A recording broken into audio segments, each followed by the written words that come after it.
अब हर बुध, जुमा और इतवार ठीक शाम 5 बजे एक नई वीडियो अपलोड हुआ करेगी इंशाअल्लाह। हमारा अज़म हफ्ते में 3 वीडियोस अपलोड करने का है।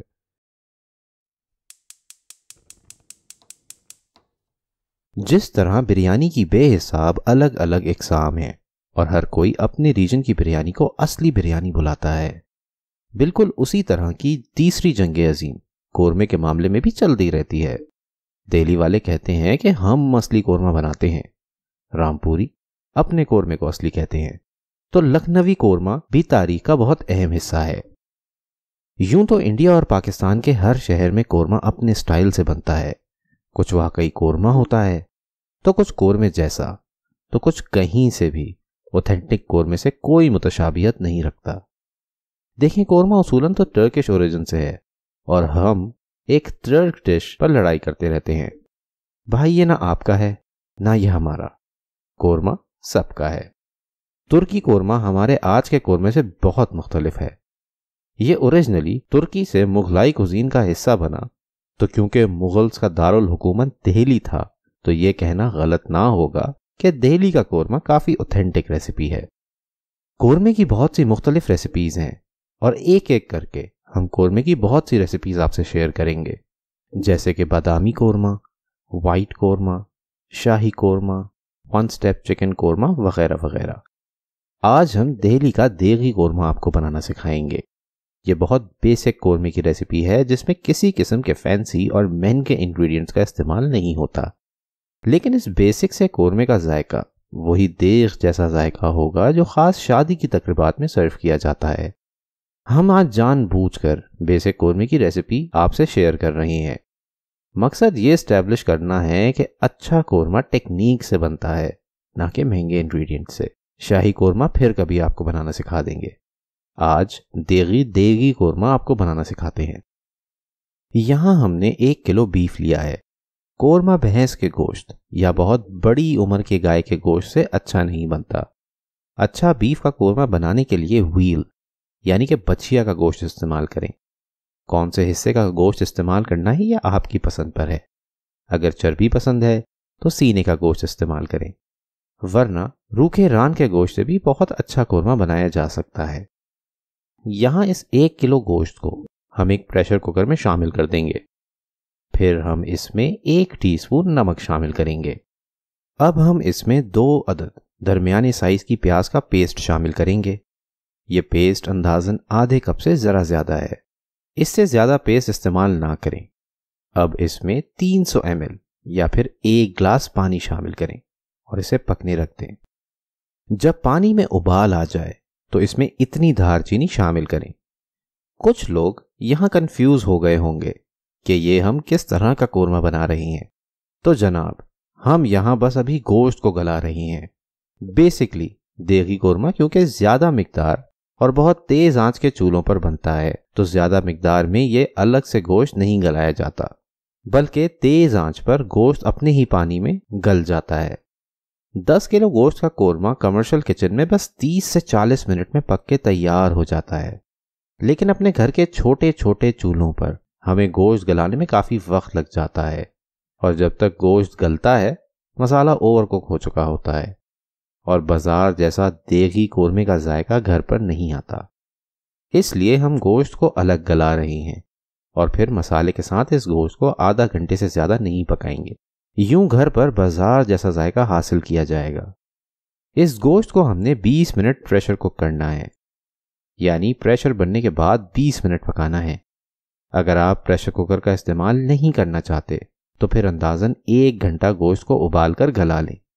यहाँ गोश्त का कुक टाइम गोश्त की क्वालिटी और जानवर की उम्र पर डिपेंड करेगा। अब चलते हैं कोरमे के मसाले की तरफ। देगी कोरमा रिवायती तौर पर बनास्पति घी में बनाया जाता है, लेकिन मैंने अक्सर कमर्शियल किचन्स में देखा है कि वो लोग आधा घी और आधा कुकिंग ऑयल इस्तेमाल करते हैं। इसी तरह हम भी आधा कुकिंग ऑयल और आधा घी यहाँ इस्तेमाल करेंगे।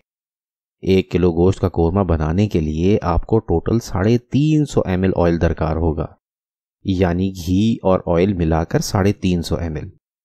ये क्वांटिटी आप कम नहीं कर सकते। कोरमे में इतना फैट का इस्तेमाल लाजमी है वरना मसाला फटा फटा तैयार नहीं होगा। इसमें हमने 4 अदद दरमियाने साइज की प्याज शामिल कर देनी है। ये प्याज बिल्कुल बारीक स्लाइस करके हमने इसमें शामिल करनी है। जितनी बारीक प्याज होगी उतनी जल्दी और अच्छी फ्राई होगी। देखें, कोरमे में प्याज और दही का बैलेंस करना होता है। प्याज से कोरमे में मिठास आती है, जबकि दही से खटास। अगर इनका रेशियो गलत हो जाए तो या तो कोरमा मीठा हो जाएगा या फिर खट्टा। तो दोनों अज्जा का सही तनासुब में इस्तेमाल करें। अच्छा, इस प्याज को तलने के दौरान इसमें 1 टीस्पून केवड़ा वाटर शामिल करें। मैं यहाँ ज़ाफ़रानी केवड़ा वाटर इस्तेमाल कर रहा हूँ। कोरमे में केवड़े की खुशबू सटल सी होनी चाहिए, बहुत तेज़ खुशबू अच्छी नहीं लगती। थोड़ा केवड़ा हम इसमें अभी शामिल करेंगे और थोड़ा सा बाद में।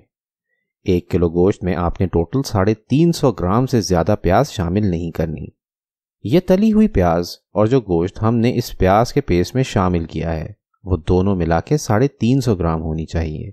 ये टोटल 6 अदद गोल्फ बॉल साइज की प्याज थी। 2 का पेस्ट हमने गोश्त में शामिल किया और 4 को स्लाइस करके यहाँ फ्राई कर रहे हैं। ये अंदाजन 2 इंच डायमीटर की प्याज थी। प्याज को आपने गोल्डन ब्राउन करना है, बहुत ज़्यादा डार्क ब्राउन ना करें। प्याज को ब्राउन करने की सही टेक्निक के बारे में मैं अपनी हैदराबादी बिरयानी की रेसिपी वीडियो में तफसील से बात कर चुका हूँ। अगर आपने वो वीडियो नहीं देखी तो ज़रूर देखें। प्याज को गोल्डन ब्राउन करके तेल से बाहर निकाल लें और अब इसमें गला हुआ गोश्त शामिल करें। 20 मिनट प्रेशर कुक करने के बाद ये गोश्त बहुत अच्छी तरह गल गया है। अच्छा, कोरमे में गोश्त बहुत अच्छी तरह ही गला हुआ होना चाहिए और ये बहुत आराम से टूटना चाहिए। यहाँ जो गोश्त आपने तेल में शामिल किया है वो जितना आम रोज़मर्रा के इस्तेमाल में गला हुआ होता है उतना अभी गला हुआ है। और फिर हम इसे मज़ीद आधा घंटा पकाएंगे तो ये गोश्त मज़ीद नरम हो जाएगा। गोश्त और जो उसका पानी है प्रेशर कुक करने के बाद उसको 2-3 मिनट तेल में भून लें। इस पके हुए गोश्त में प्याज और दार चीनी की महक यूं प्रेशर कुक करने से बस जाती है और आखिर तक महसूस होती है। तो दार चीनी प्रेशर कुक करते हुए ज़रूर शामिल करें।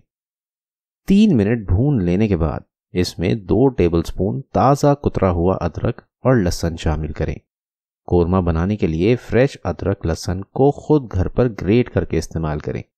यहाँ इनका पेस्ट नहीं बल्कि इनको ग्रेट करके शामिल करना है। ये इसलिए करना है क्योंकि अब ये काफ़ी तेल में पकाए जाएंगे, तो पेस्ट क्योंकि जलने का खदशा होता है, जबकि ग्रेटेड अदरक और लहसुन ज़्यादा बेहतर तौर पे फ्राइंग को बर्दाश्त कर पाएगा। ये आपने बहुत ज़्यादा देर अदरक लहसुन को इस तेल में नहीं भूनना, बस 2 मिनट हल्की आंच पे इसे भून लें। गोश्त को तेल में हल्की आंच पर आपने टोटल 5 मिनट से ज़्यादा नहीं भूनना। 3 मिनट सिर्फ गोश्त को भूनना है और 2 मिनट अदरक लहसुन शामिल करने के बाद इसे मज़ीद भूनना है। इससे ज़्यादा इसे इस स्टेज पे ना भूनें। अब वक्त होता है इसमें सूखे मसाले शामिल करने का। सबसे पहले इसमें 1.5 टीस्पून पिसी हुई लाल मिर्च शामिल करें। यह आप अपने टेस्ट के हिसाब से कम या ज़्यादा कर सकते हैं।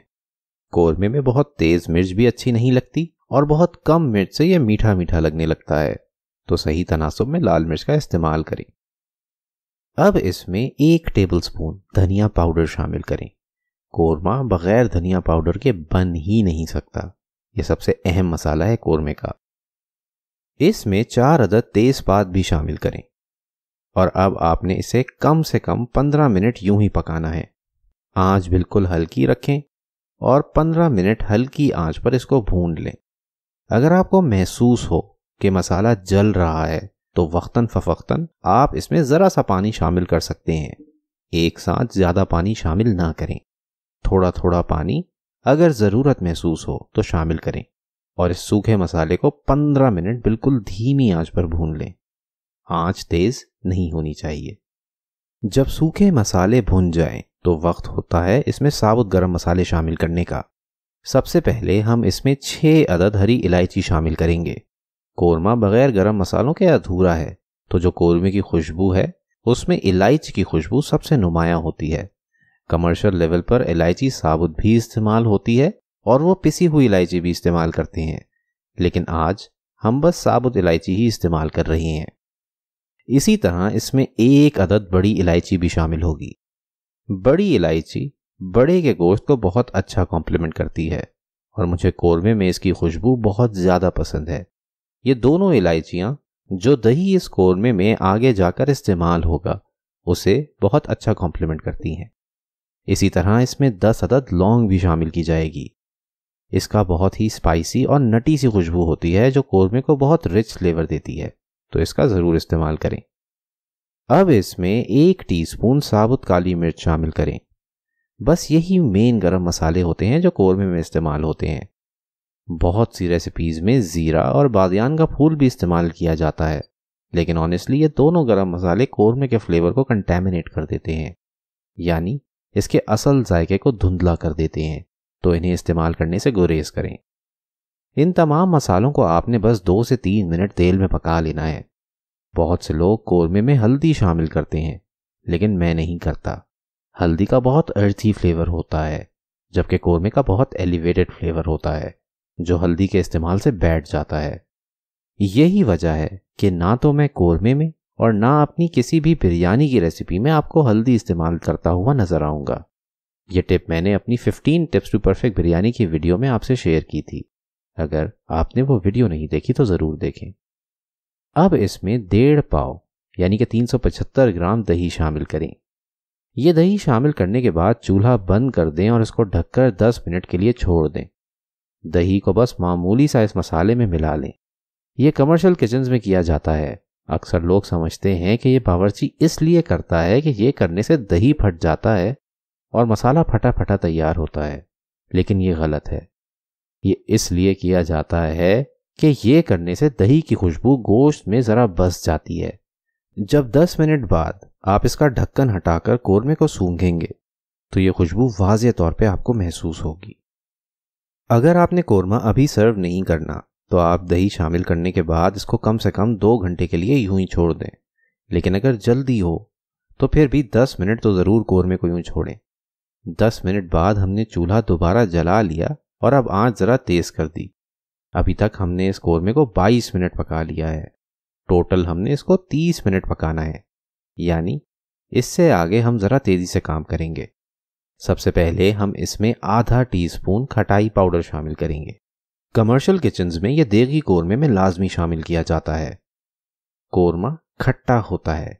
पहली चीज़ तो ये कि अच्छा खट्टा दही इस्तेमाल करें और ऊपर से इसमें खटाई पाउडर शामिल करें। बाजार का कोरमा अच्छा खट्टा होता है और वो लोग मुनाफा बढ़ाने के लिए दही कम और खटाई पाउडर ज़्यादा इस्तेमाल करते हैं, लेकिन हम बहुत ज़्यादा खटाई पाउडर इस्तेमाल नहीं करेंगे और ज़्यादातर खटास दही से ही हासिल करेंगे। इस दही को तेज़ आंच पर बस 2 से 3 मिनट से ज़्यादा ना पकाएं, वरना इस कोरमे का जायका मीठा हो जाएगा।